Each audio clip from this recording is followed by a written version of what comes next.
Jacques, quel est le lien entre nos pensées et ce qui nous arrive? Bon, les pensées, c'est le mental.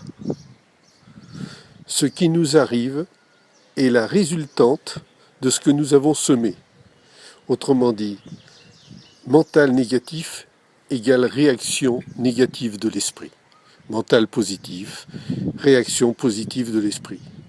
Maintenant, ce qui est intéressant, c'est mental neutre, qui n'est ni positif ni négatif.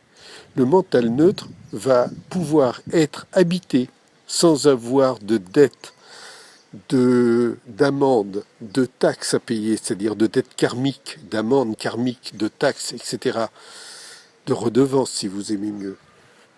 Eh bien, sans rien avoir à payer, l'esprit peut habiter chacun d'entre nous à tout moment.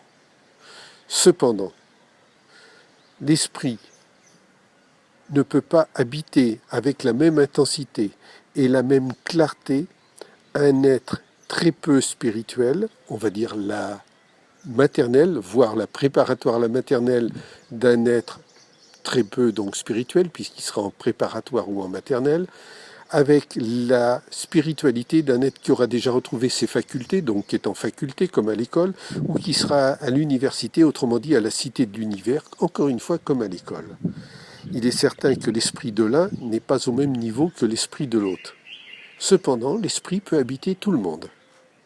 Mais si l'esprit peut habiter tout le monde, faut-il toutefois que l'être accepte d'entendre l'esprit?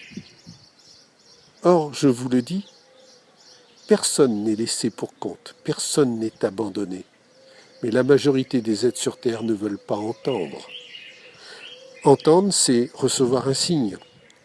Ça peut être un être qui parle, ça peut être des paroles dans une chanson, ça peut être un texte, ça peut être des oiseaux qui chantent, qui vont créer tout d'un coup une ouverture d'esprit.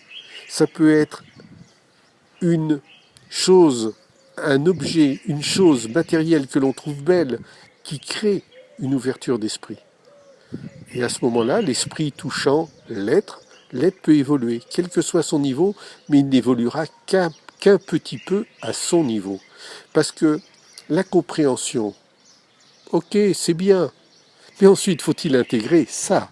C'est un autre domaine.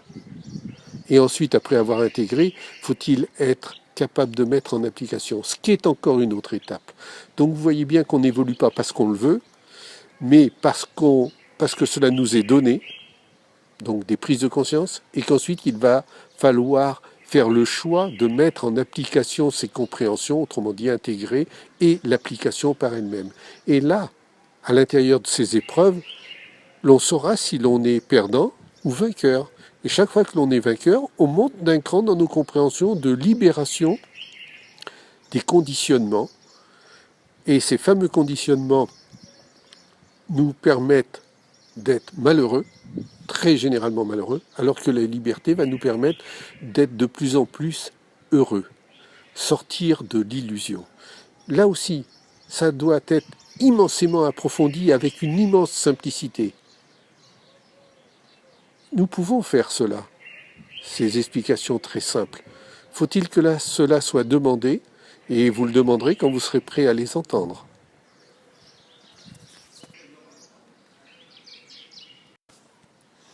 Sébastien, ami Sébastien, quel est le lien entre nos pensées et ce qui nous arrive?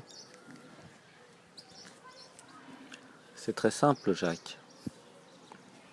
Ce qui nous arrive. Commençons par déterminer qui nous sommes. Nous sommes des antennes sur pattes et nous captons des pensées. L'esprit qui est en nous choisit les pensées que nous captons.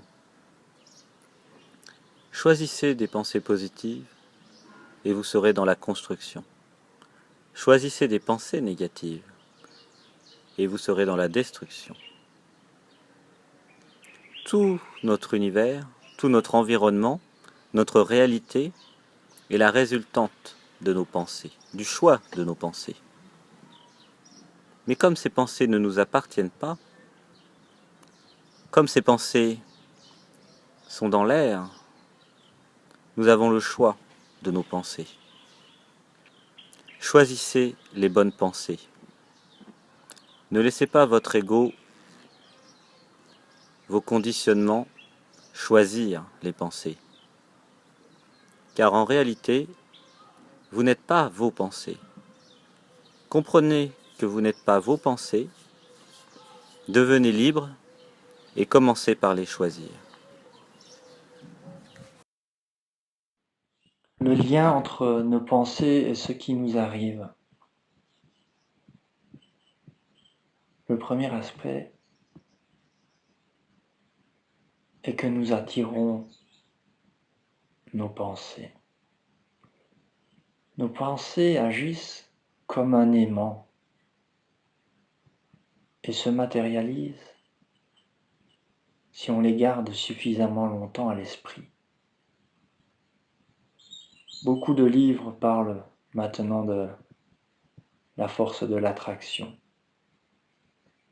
Des études scientifiques ont été faites par rapport à la pensée et prouvent que là où va la pensée, va notre énergie. En quelque sorte, c'est comme si, avec une pensée, nous plantions une graine.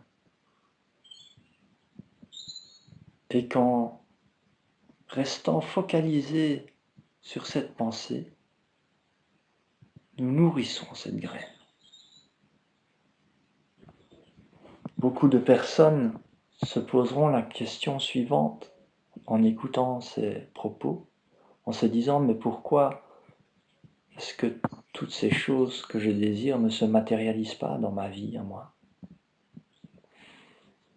Il peut y avoir beaucoup de raisons, mais pour la plupart des personnes, la raison principale ou les raisons principales sont l'inconstance. On a une idée, la seconde après on en a une autre, et puis à nouveau une autre. Il est important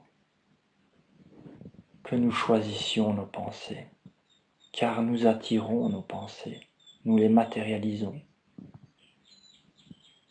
Il est essentiel de se poser la question de ce que nous voulons dans notre vie, et de nous poser la question pourquoi nous le voulons.